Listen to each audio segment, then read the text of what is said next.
Hi everyone, I'm really appreciate to see you again on my video lessons.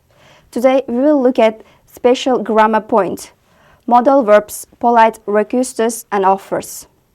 If you're ready, let's start our lesson. Quyidagi dialogda modal fe'llardan foydalanilgan va ular qizil harflar bilan ajratib ko'rsatilgan. Should, might, can, could, must. What should we include in our presentation? Taqdimotimiz nimalardan iborat bo'lishi kerak? We should definitely add some visuals. They might make it more engaging. Biz albatta vizual materiallardan foydalanishimiz kerak. Ular taqdimotda yana ham qiziqarli qiladi. Do you think we can finish it by tomorrow? Nima deb o'ylaysan, biz uni ertagacha tugata olamizmi? We could if we stay focused, but we must divide the tasks efficiently. Ha, biz qila olamiz agar diqqatni bir joyga jamlasak, lekin biz mashqlarni samarali bo'lishib olishimiz kerak. You are right. I will work on the sliders and you can handle the research part. To'g'ri aytasan, men slaydlar ustida ishlayman. Sen taqdimot qismini olishing mumkin. Modal verbs are auxiliary verbs that express ability, possibility, permission, obligation, necessity or likelihood. Modal fe'llar yordamchi fe'llar hisoblanib, ular qobiliyat, imkoniyat, ruxsat, majburiyat, kuchli zaruriyat va ehtimollilikni bildirib kelishi mumkin. Do you think we should host a family reunion at the park? Nima deb o'ylaysan, oilaviy yig'inni parkda o'tkazishimiz mumkinmi? That's a good idea, but it might rain this week. Bu yaxshi idea, lekin bu hafta yomg'ir yog'ishi mumkin. If it rains, we can move it to community hall. Agar yomg'ir yog'sa, biz jamiyat zaliga ko'chib o'tishimiz mumkin. Yes, but we must inform everyone in advance if there's a chance of plans. Ha, lekin biz hammani xabardor qilishimiz shart agar rejalarimiz o'zgaradigan bo'lsa. Quyidagi berilgan jadvalda modal fe'llarni qanday funksiyalarda kelishi ko'rsatilgan. For example, misol uchun, can modal fe'li ability va permissionni bildirib keladi. Ability uchun misol, he can swim, ya'ni qobiliyatni bildiryapti, u suza oladi. Permission uchun misol, can I open the door? Kimdandir ruxsat so'rayapman, eshikni ochsam bo'ladimi? Could modal fe'li best ability, polite requests and possibility ma'nolarida kelishi mumkin. May, permission, possibility. Would, hypothetical situations, polite requests. Must, strong necessity and obligation. Now pause the video and do the exercise 1. Fill in the blanks. Here you can check your answer. Now pause the video and do the exercise number 2. Match the modal verbs with its use. Here you can check your answer. Reading text.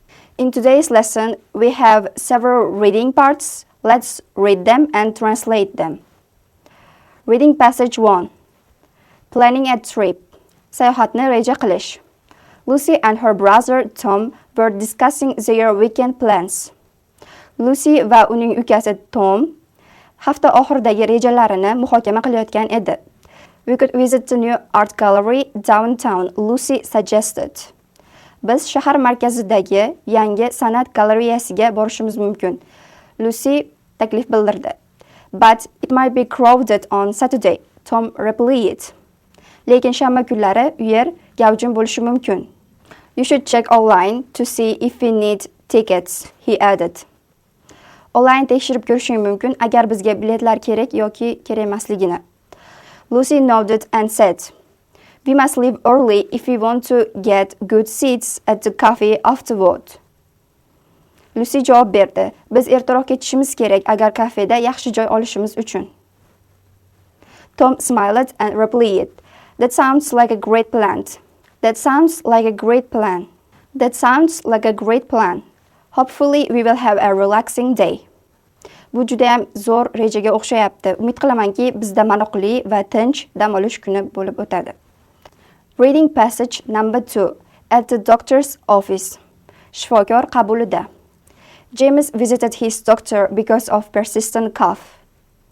Doimiy yo'tal sababli James shifokorga murojaat qildi. You must stop smoking, the doctor said firmly. Chekishni to'xtatishing kerak, shifokor qat'iy aytdi. It might be the reason for your cough. Bu seni yo'talingga sabab bo'lishi mumkin. James looked concerned and asked, could it be something more serious?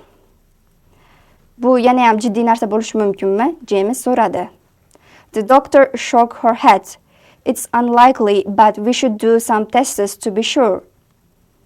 Bu ehtimollik, lekin biz ba'zi testlarni o'tkazishimiz kerak, bunga amin bo'lishimiz uchun. James nodded and promised, I will make the changes you suggested. James shifokor aytgan hamma maslahatlarga amal qilishga va'da berdi. Exercise number 1. Pause the video and choose the correct modal verb. Can, could, might, must, should, will to complete the sentences. Here you can check your answer. Now again, pause the video and give the short answer to these questions. Here you can check your answer. Polite requests and offers. Keling endi birgalikda ingliz tilida qanday qilib muloyim so'rovlar qilishni va takliflar qilishni ko'rib chiqamiz. Could you pass me the salt, please? Tuzni uzatib yubora olasizmi? Iltimos. Ingliz tilida muloyim so'rov uchun could modal fe'lidan foydalanish mumkin. Of course, here you go. Mana marhamat. Thank you, the food looks amazing by the way. Rahmat, taom juda ham ajoyib ko'rinyapti. Thanks, I'm glad you like it. Let me know if you need anything else.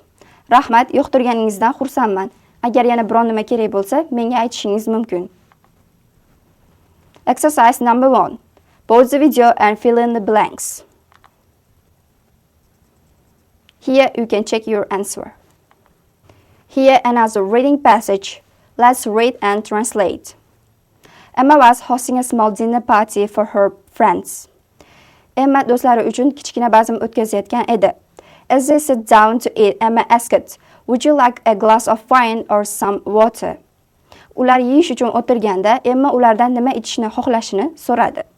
Her friend Sarah smiled and replied, I would love a glass of wine, thank you.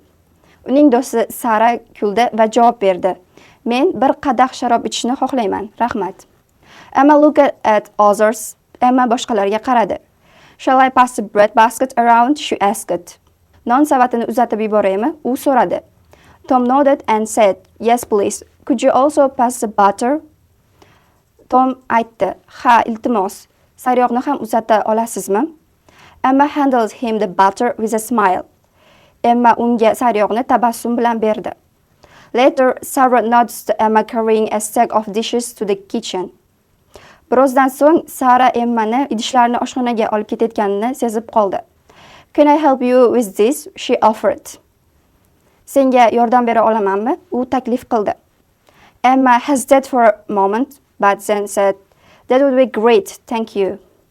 Emma biroz o'ylanib turdi va aytdi, bu juda ham zo'r bo'lardi, rahmat. Sarah stood up to assist while the others continued chatting. Sara Emmaga yordam berish uchun ketdi, qolganlar esa suhbatida davom etdi. Videoni to'xtating va quyida berilgan savollarga og'zaki javob bering. Bu yerda javoblaringizni tekshirib olishingiz mumkin. This is end of our lessons. Thank you for your attention. Goodbye.